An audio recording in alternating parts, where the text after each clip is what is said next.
Hey guys, please excuse my hair. It's ridiculously hot and humid and I feel like I'm melting, so I'm sorry. So I decided to film another tutorial using the Morphe 39A palette because I know they just relaunched it, and my first tutorial using this palette did really well and got a very positive response. Before we get into the actual tutorial, I just want to let you guys know that I see a few of you have requested that I do looks using the eyeshadows that I launched with Unique Beauty. Of course, I have a ton of looks I want to do with those shadows for those of you that have purchased them or are planning on purchasing them. I particularly have a look that I want to do within the next couple days. I actually want to live stream it here on YouTube. Those of you that have been close followers of me on Instagram may have tuned into a few of my live streams on Instagram, and live streaming is something that I really love.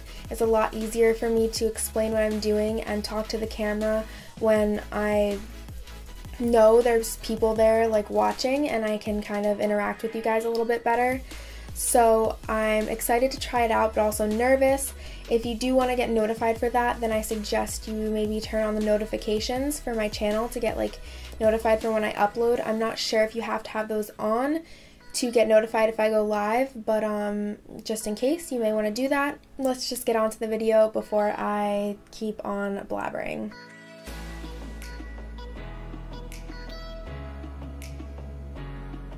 The first eyeshadow that I'm using is the dark pinkish shade from the corner of the palette, and I'm just going in with a Sigma E36 brush to create the curve of the cut crease. I'm slowly building up the pigment and blending along the way, also being careful not to blend too far up towards my brow, but I'm not worrying about being precise on the bottom because I will be defining that line later on. Now I'm going in with the orange transition shade right in the middle of the palette and a GLashes E205 brush. This brush is really similar to the E36, it's just a little bit fluffier, and I'm just using it to blend out the pink with the orange transition shade to create a gradient with warmth on the outer parts of the eyeshadow. Using the dark blue eyeshadow and an angled brush from the Elena Badro brush collection, I'm just sketching a more precise curve for the crease. Then I'm going in with a Morphe M149 brush to carefully blend that out into the pink. The key to this part of the makeup is creating 3 distinct layers of blue, pink, and orange, and then blending those into each other. If the blue blends too far out and mixes with the orange, it will get muddy, so I'm going back in with the pink to blend out the blue a little bit more. Finally, I'm actually cutting the crease using foundation and a couple concealer brushes. I always cut the crease above the lid wrinkles in my eye to prevent any eyeshadow transfer. Once I've cut the crease, I'm making sure the edge is very crisp, so I'm darkening it with a Sigma L06 brush and more of the blue eyeshadow. I'm going back in with the pink eyeshadow and creating sort of a smoky eyeliner shape using a Makeup Addiction Precision shader brush, and I'm also bringing that down along my lower lash line.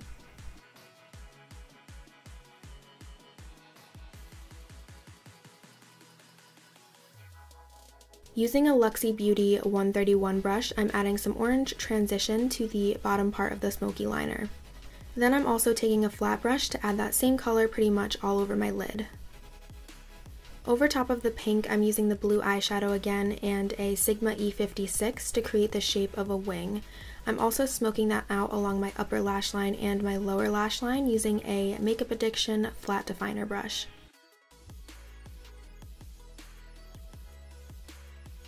Along the cut of the crease, I'm using a Suva eyeliner brush to apply Cover FX's Shimmer Veil in the shade Soleil. I have to say that this product held up so well even after hours of wear. With similar products, I've experienced like sort of flaking and chipping off as well as transfer, but this one stayed really well once it was dried, and of course it is gorgeous. I really hope they decide to add some brighter colors to that particular line of product. Moving on to my eye highlight, I'm using Marshmallow from the Anastasia Sugar Glow Kit. On my inner corner, I'm using a Morphe Y22 brush, and as always for my brow bone, I'm using a Sigma EO4 mini fan brush. At this point, I decided I wanted a little bit more sparkle, so on top of the shimmer veil, I used a gold liquid glitter liner from NYX. It's called Liquid Crystal Body Liner.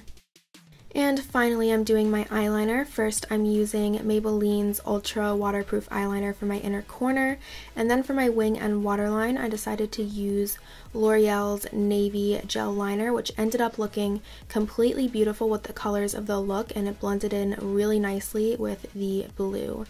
By the way, this brush that I'm using to apply it is a Dose of Colors angled liner brush. To finish off the eyes, I'm applying Lilly lashes in the style NYC. As always, I'm using Iris Beauty's Lash Glue and my Artemis Lashes Lash Applicator, and then pressing them into my natural lashes with my Reveal Beauty Mini Lash Curler. I think I just said lashes like 6 times in a row. Quick reminder, I have discount codes for Sigma, Lilly Lashes, Makeup Addiction, and more brands, which is always listed in my description.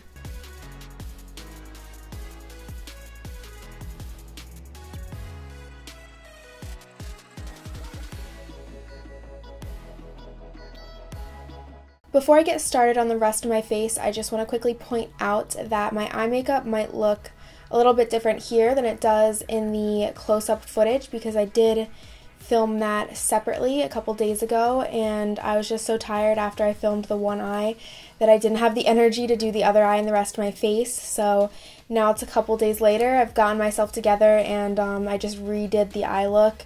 I tried to recreate the same look.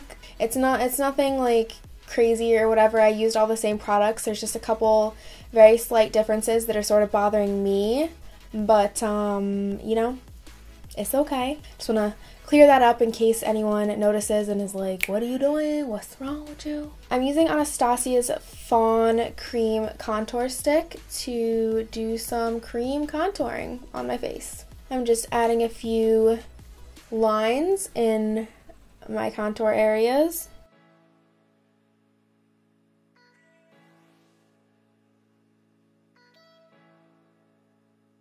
Now I'm just buffing that in with this brush from Iconic London. This is pretty much always my first step for the rest of my face makeup after I do my eye makeup.